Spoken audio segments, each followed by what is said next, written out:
आउज़ु बिल्लाहि मिनश शैतानिर रजीम बिस्मिल्लाहिर रहमानिर रहीम। अल्लाह दे रसूल दी गल दे विच अज असी 6वां सैशन शुरू कर रहे हैं। सूरत वन नास दा ही असी तर्जमा ते तफसीर जिहड़ी है वो कर रहे हैं। साडा पिछला मौजू जिहड़ा सी ना वो पहला असी जिहड़ा सी वो अल्लाह ताला दे पहले नां दा जिहड़ा ना ਉਹਦੀ ਤੇ ਗੱਲ ਅਸੀਂ ਕਰ ਰਹੇ ਸਾਂ। ਇਹ ਹੁਣ ਮੈਂ ਦੂਸਰੇ ਪੁਆਇੰਟ 'ਤੇ ਆ ਰਹੀ ਹਾਂ। ਕਦੀ ਕਦੀ ਇਸ ਤਰ੍ਹਾਂ ਵੀ ਹੁੰਦਾ ਕਿ ਇਨਸਾਨ ਕਿਸੇ ਵੀ ਇਨਸਾਨ ਨੂੰ ਨਾ ਆਪਣਾ ਹਕੀਕੀ ਬਾਦਸ਼ਾਹ ਮੰਨ ਲੈਂਦਾ, ਸਾਹਿਬ ਇਕਤਦਾਰ ਮੰਨ ਲੈਂਦਾ, ਮਾਲਕ ਮੁਖਤਾਰ ਮੰਨ ਲੈਂਦਾ ਅਤੇ ਸਮਝ ਲੈਂਦਾ ਕਿ ਇਹਦੇ ਨਾਲ ਦਾ ਨਾ ਅੱਜ ਕੱਲ੍ਹ मेरा जिहड़ा ना इस तो वध के कोई होर बादशाह हकीकी हो ही नहीं सकता। ये इख्तियार च मेरा सब कुछ, मैं हर तरह का इहदा गुलाम हाँ और मैं इहदा हर चीज़ इहदी मनण वास्ते मजबूर हाँ। मैं अगर इहदा नहीं मनांगा तो मेरा बादशाह वे तो मैनूं मार छड़ेगा या मैनूं जिहड़ा वे पता नहीं मेरे नाल की कर देगा। लेकिन अल्लाह की ज़ात है फरमांदी है कि नहीं, मालक व मुख्तार तो सिर्फ अल्लाह की ज़ात ही है बंदियां दी, वही मालिक हकीकी है। और अजकल की जिहड़ी है दुनिया, जिहड़ा अजकल का माहौल है, इहदे विच असीं देख रहे हैं कि जिहड़े साहिब इकतदार लोग ने, जिन्होंने अल्लाह ताला ने मुल्क दे विच हुकूमत दे दी है, वो मालक व मुख्तार अपने आप नूं ते हकीकी बादशाह समझण लग जाते हैं और इंसानां नूं इंसान नहीं समझते, उन्होंने अल्लाह की मखलूक नहीं समझते, अपनी जिम्मेदारी नूं नहीं समझते ते उन्हां दे उत्ते सिर्फ हुक्मरान जिहड़ा ना वो बनने की कोशिश करते हैं।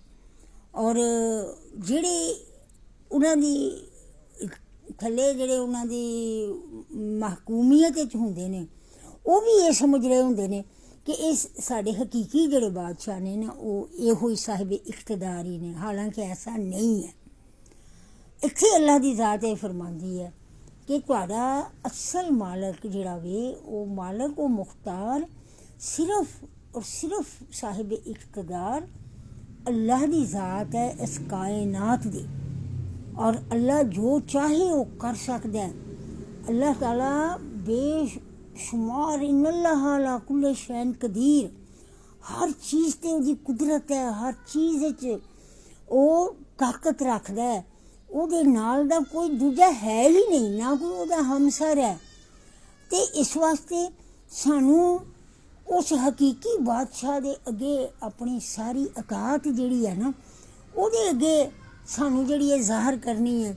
असी अपने पूरे इख्तियार दे नाल अपने माल जान तन मन हर चीज़ नू उस हकीकी बादशाह की बारगाह दे विच इंज पेश कर दईए कि मेरे परवरदिगार तू ही मालिक है, तू ही साडा खालिक है, तू ही साडा मालिक है, तू ही मुल्क का मालिक है, तू ही साडा बादशाह है हकीकी है।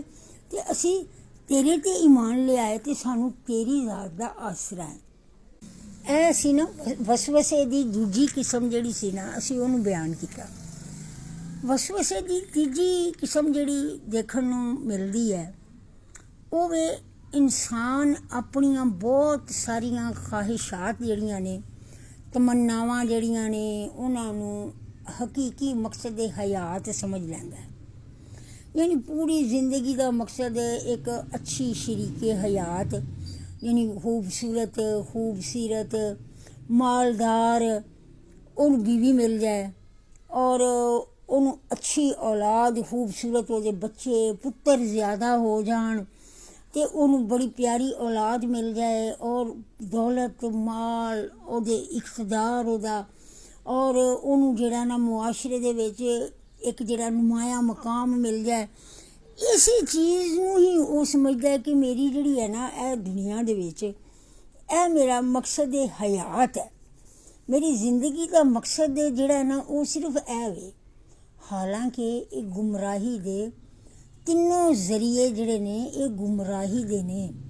ਇਹ ਤਿੰਨੋਂ ਰਸਤੇ ਗੁੰਮਰਾਹੀ ਦੇ ਨੇ। ਅੱਲਾਹ ਤਾਲਾ ਨੇ ਆਪਣੇ ਸਿਵਾ ਆਪਣੇ ਬੰਦਿਆਂ ਨੂੰ ਅੱਲਾਹ ਤਾਲਾ ਨੇ ਦੱਸ ਦਿੱਤਾ ਕਿ ਮੇਰੇ ਸਿਵਾ ਤੁਹਾਡਾ ਕੋਈ ਹੋਰ ਮਦਦਗਾਰ ਨਹੀਂ ਜੇ ਹੈ ਇਹਨਾਂ ਗੁੰਮਰਾਹੀਆਂ ਤੋਂ ਬਚਣਾ ਜੇ। ਤੇ ਤੁਹਾਡਾ ਸਿਰਫ ਜਿਹੜਾ ਮਤਲੂਬ ਮਕਸੂਦ ਦੇ ਹਕੀਕੀ ਇਹਨਾਂ ਚੀਜ਼ਾਂ ਨੂੰ ਸਮਝ ਲੈਣਾ ਗੁੰਮਰਾਹੀ ਜੇ। ਔਰ ਤੁਸੀਂ ਜਿਹੜਾ ਨਾ ਬਿਲਕੁਲ ਆਪਣੇ ਜਿਹੜੇ ਚਿਹਰੇ ਨੇ ਉਹਨਾਂ ਨੂੰ ਅੱਲਾਹ ਤਾਲਾ ਦੀ ਤਰਫ ਫੇਰ ਲਵੋ। ਪਹਿਲਾ ਗੁੰਮਰਾਹੀ ਤੋਂ ਬਚਣ ਦਾ ਰਸਤਾ ਅੱਲਾਹ ਤਾਲਾ ਨੇ ਦੱਸਿਆ ਕਿ ਹਾਜਤ ਰਵਾ, ਨਿਜਾਤ ਕੁਨੰਦਾ, ਮੁਸ਼ਕਿਲ ਕੁਸ਼ਾ, ਇਨਸਾਨਾਂ ਦਾ ਹਮਦਰਦ, ਦੋਸਤ, ਗਮਗੁਸਾਰ ਹਕੀਕੀ ਰੱਬੁਲ ਇੱਜ਼ਤ ਹੀ ਹੈ। ਇਨਸਾਨਾਂ ਦੀ ਹਾਜਤ ਰਵਾਈ ਸਿਰਫ ਰੱਬੁਲ ਇੱਜ਼ਤ ਹੀ ਕਰਦਾ ਹੈ। ਇਨਸਾਨ ਵਸੀਲਾ ਹੋ ਸਕਦੇ ਨੇ, ਰੱਬ ਨੇ। ਮਾਲਿਕ ਨਾਸ ਤੁਹਾਡਾ ਹਕੀਕੀ ਜਿਹੜਾ ਮਾਲਿਕ ਹੈ, ਬਾਦਸ਼ਾਹ ਵੇ, ਰੱਬੁਲ ਇੱਜ਼ਤ ਹੀ ਹੈ। ਕਿਸੇ ਵੀ ਗੈਰ ਨੂੰ ਬਾਦਸ਼ਾਹ ਹਕੀਕੀ ਨਾ ਸਮਝ ਲੈਣਾ। ਮਤਲੂਬੇ ਹਕੀਕੀ ਤੇ ਮਕਸੂਦੇ ਹਕੀਕੀ ਸਿਰਫ ਅੱਲਾਹ ਤਬਾਰਕ व तआला ਦੀ ਜ਼ਾਤ ਹੀ ਹੋਣੀ ਚਾਹੀਦੀ ਹੈ। ਇਲਾਹ ਨਾਸ ਯਾਨੀ ਲਾਇਕ ਇਬਾਦਤ ਹੈ, ਹਕੀਕੀ ਰੱਬ ਹੈ ਔਰ ਸਾਡਾ ਮਕਸੂਦ ਹੋਣਾ ਚਾਹੀਦਾ ਹੈ। बीवी, बच्चे, माल, दौलत, मरतबा, इक़्तिदार, दुनियावी जाहो जलाल ये मकसूद हयात नहीं ने। हकीकी ज़िंदगी यह नहीं है। सिर्फ और सिर्फ अल्लाह ही साडा मकसूद और मंजिल होनी चाहिए है। तो साढ़े वास्ते यह बाकी जड़ियाँ चीज़ां ने ना ये सारे अल्लाह के इनाम ने। नेक बीवी और साले औलाद, मालो दौलत, मरतबा, इक़्तिदार, दुनियावी जाहो जलाल ये सारे जड़े ने ये इम्तिहान ने इस दुनिया का। अल्लाह की ज़ात यह सारा कुछ दे के फिर अपने इंसानों नूं, अपने बंदियां नूं आज़मांदा है कि तुसी ये सारा कुछ पा के अल्लाह के किन्ने कुछ शुक्रगुजार हो सकते हो, किन्ना कुछ तुसी रब दा शुक्र कर सकते हो, किन्ना कुछ तुसी अल्लाह के राह दे विच जिहड़ा वे ना वो तुसी चल सकते हो। ये सारा कुछ ये अल्लाह ताला के इनामात ने। ये मंजिल नहीं ने, ये मंजिल मकसूद नहीं है साड़ी। ये नाल ही मैं अज दा जिहड़ी है गल दा इहदा इख्तिताम करनी आ। सदकल्लाहुल अज़ीम। इंशाअल्लाह अगले सैशन विच असीं अगली गल करांगे।